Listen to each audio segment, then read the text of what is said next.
Jika sebelumnya kita membahas tentang rukun khutbah Jumat, yang mana rukun khutbah Jumat itu ada 5. Yang pertama adalah Alhamdulillahi fihima, mengucapkan Alhamdulillah atau puji syukur dalam 2 khutbah.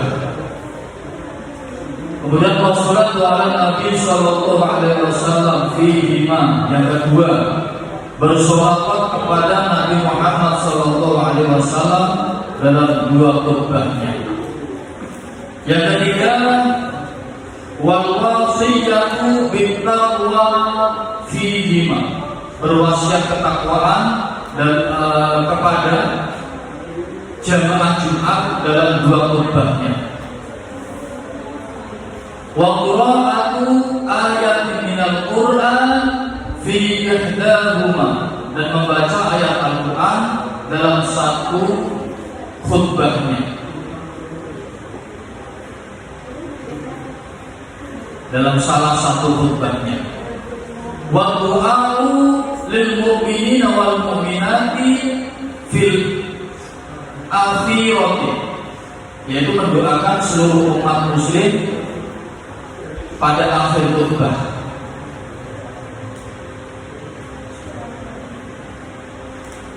Itu yang kelima. Kemudian berikutnya adalah syarat khutbah Jumat. Faslun fi syurutul khutbataini, yaitu menerangkan beberapa syarat 2 khutbah. Kalau kemarin rukunnya, sekarang syaratnya. Syurutul khutbataini, beberapa syaratnya 2 khutbah. Asyaratun, yaitu ada 10. Pertama, at-taharatu 'anil hadatsaini, bersih dari hadas. Jadi khutbah itu tidak boleh dalam keadaan tidak suci. Al-asghari wal akbari, baik itu hadas kecil maupun hadas besar. Hadas kecil contohnya apa? Kencing, kentut, ya kan? Hadas besar contohnya apa? Junub. Junub tahu? Junub itu adalah apa? Ya hadas besar. Bagi laki-laki berarti mengeluarkan sperma. Orang misalkan sudah balik, sudah suami istri, ya kan, melakukan hubungan suami istri, ternyata dia khutbah Jumat, dia dari rumah langsung cuma wudhu doang, sampai itu lari ke masjid terus langsung khutbah. Ya tidak sah, nggak boleh, karena dia masih punya hadas besar. Tidak boleh. Atau setelah mimpi basah misalnya laki-laki sudah umur 35 tahun tapi belum menikah. Nah, dia tidur siang-siang, ya kan, jam 9 tidur, bangun-bangun jam 11 dia mimpi basah, belum mandi junub, langsung berangkat ke masjid, ya kan? Karena dia tidak mau jatah khutbahnya itu sampai digantikan orang lain, dia memaksakan diri tidak sholat, tidak mandi junub, dia langsung melaksanakan sholat, melaksanakan tugas khutbah sebagai khotib. Dia tidak sah khutbahnya. Lihat. Kemudian selain at-taharatu 'anil hadatsaini, bersih dari hadas baik al-asghari maupun al-akbar, baik hadas kecil dan hadas besar. Yang ketiga yaitu wa taharatu 'anil najasati, sama bersih dari segala najis. As-thawbi, baik pakaiannya, pakaian yang dipakainya. Pakaian yang dipakai misalnya kena tai cicak, dia tahu kalau pakaiannya itu kena tai cicak, tapi dia nekat melaksanakan khutbah Jumat, dia tidak sah. Wal badani, baik itu badannya, wal makani maupun tempatnya, baik itu pakaiannya, badannya, tempatnya itu harus dalam keadaan suci dari najis. Al-thawbi wal badani wal makani. Yang kedua ya, maaf. Kemudian yang ketiga, wasatrul aurati, dan menutup aurat. Harus menutup aurat, tidak boleh khutbah sambil telanjang. Randy misalnya suruh khutbah itu pakai sarung doang dari pusat sampai dengan kepala, tidak pakai baju tidak boleh, kan batas aurat keempat laki-laki dari pusat sampai dengan kemaluan. Pusat kemaluan kedua itu batasnya laki. Atau kamu khutbah Jumat habis mandi wudu lupa cuma anduk atau ada pakai sarung berangkat ke masjid kayak di itu YouTube itu kan ada ya, main motor ternyata dia masih anduk-andukan di atas lutut ya kan, padahal dia khutbah. Tidak boleh, harus wasatrul aurati, harus menutup aurat. Yang keempat, wal qiyamu 'alal qadiri, khutbah disampaikan dengan berdiri bagi yang mampu. Dengarkan, khutbah harus disampaikan dalam keadaan berdiri bagi yang mampu. Maksudnya bagaimana? Kalau dalam suatu kaum, berarti satu kampung, hanya ada satu orang yang memenuhi syarat untuk melakukan khutbah, dia dipertahankan menjadi khotib tidak apa-apa. Misalnya dia dalam kondisi sakit, berarti dia karena tidak mampu berdiri, duduk tidak apa-apa. Tapi selama masih mampu berdiri harus berdiri karena ini masuk dalam kategori syarat khutbah. Namun apabila di dalam satu kaum itu sudah banyak orang-orang yang memang dia mampu melaksanakan khutbah, sudah memenuhi syaratnya, ketentuannya, ya harus dijadwal khutbahnya. Ketika ada orang dia sudah tidak mampu berdiri sakit, berarti dia harus digantikan karena ada orang yang mumpuni atau mampu. Nah maka wal qiyamu 'alal qadiri itu adalah disampaikan dalam keadaan berdiri bagi yang mampu. Jika tidak mampu, selama tidak ada yang bisa menggantikan, maka dia boleh khutbah dalam keadaan duduk. Kemudian yang kelima, wal julusu bainahuma, kedua khutbah dipisahkan dengan duduk ringan. Jadi tidak boleh kedua khutbah itu disambung langsung tanpa jeda, tidak boleh. Harus dipisahkan dengan duduk yang ringan. Fauqa tumakninati sholati, seperti tumakninanya dalam sholat ditambah beberapa detik. Misalnya setelah rukuk kan berdiri, itu kan harus tumakninah kamu iktidalnya. Kemudian kamu baru rukuk. Nah biasanya kalau di dalam khutbah Jumat itu muadzin itu kan menyampaikan atau membaca sholawat, Allahumma sholli wa sallim wajibati wa tafadhal wa barik.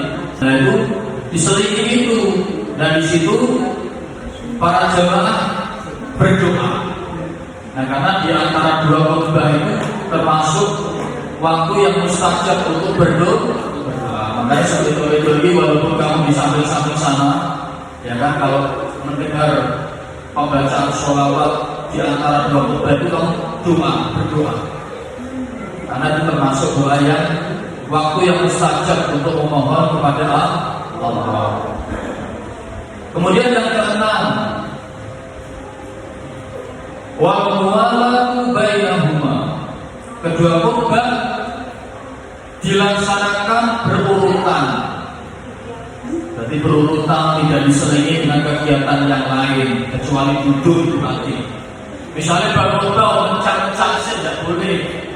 Khotbah yang pertama mari kita selingi dengan makan siang. Wah, MPG dibagi dulu, MPG dulu makan.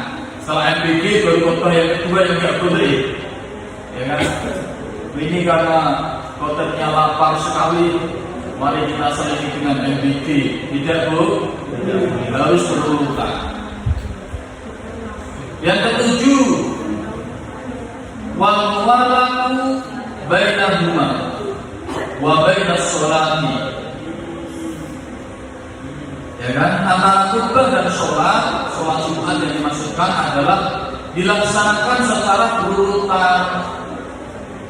Harus khutbah dulu, 2 khutbah, ya kan, baru sholat Jumat. Tidak boleh khutbah dulu, sholat Jumat, baru khutbah, tidak boleh. Kalau sholat Id berbeda, sholat Idul Adha dan Idul Fitri berbeda. Khutbahnya ada di setelah melaksanakan sholat Idul Fitri atau sholat Idul Adha. Ketentuan syarat dan rukunnya berbeda. Sholat gerhana juga berbeda. Kemudian yang ke-8. Wa takuna bil arabiyyati, kedua khutbah disampaikan dengan bahasa Arab. Maksudnya, wa takuna bil arabiyyati, salat kedua khutbah disampaikan dalam bahasa Arab. Yang dimaksudkan di sini adalah rukunnya, bukan semua. Kalau semua itu disampaikan termasuk isi-isinya ya orang nggak paham. Karena tidak semua orang paham bahasa Arab. Contoh misalnya wajib membaca Alhamdulillah, jadi itu disampaikan dalam bahasa Arab. Alhamdulillahirabbil alamin wassalatu wassalamu ala asyrofil anbiya'i wal mursalin sayyidina wa maulana Muhammadin wa ala alihi wa sahbihi ajma'in. Shalawat Allahumma shalli ala sayyidina Muhammad wa ala ali sayyidina Muhammad. Ya kan? Nah, kemudian ada doa kepada kaum muslimin dan muslimat, mukmin dan mukminat setelah di akhir khutbah. Allahumma ighfir lil mu'minina wal mu'minat wal muslimina wal muslimat al ahya'i wal amwat dan seterusnya. Ya kan? Itu harus dalam bahasa Arab. Tapi kalau intinya, poin-poinnya, pesan moral yang akan disampaikan boleh dalam bahasa Indonesia. Bahasa Inggris juga boleh. Paham ya? Kemudian yang ke-9, wa ayyasma'aha arba'una, khutbah Jumat didengarkan oleh 40 laki-laki merdeka, balik serta penduduk asli daerah tersebut. Harus didengarkan oleh 40 laki-laki yang merdeka. Tidak boleh dari kaum budak. Tapi insya Allah kalau sekarang tidak ada budak ya. Balik 40 saksi ini kabeh sunat kabeh, belum pada sunat tidak boleh, harus balik, harus sudah ini dasar, serta penduduk asli daerah tersebut harus mukimin, tidak boleh pendatang. 40 itu ya.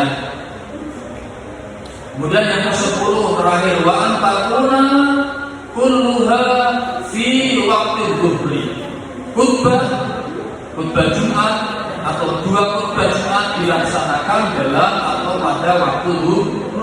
Yang mungkin khutbah Jumat dilaksanakan pada waktu subuh atau duha, harus dalam waktu zuhur. Nyicil dulu Pak, nyicil khutbahnya setelah sholat zuhur, khutbah pertama, nanti khutbah kedua pada jam 9 saat mau sholat duha. Tidak boleh, harus masuk ketika manjing waktu zuhur. Khutbah pertama ada dulu, khutbah pertama, ya kan? Kan salam dulu, assalamualaikum warahmatullahi wabarakatuh. Baru ada kedua, setelah itu masuk khutbah pertama, kemudian juga dulu Allahumma sholli wa sallim, baru khutbah kedua. Setelah itu doa untuk kaum muslimin dan muslimat, ya kan, semua jamaah sholat Jumat rahimahumullah itu didoakan semua. Kemudian setelah itu selesai, ya kan, salam, kemudian baru apa? Khotib muadzin iqomah. Setelah iqomah baru sholat Jumat. Paham ya? Ada yang mau ditanyakan? Apa ini?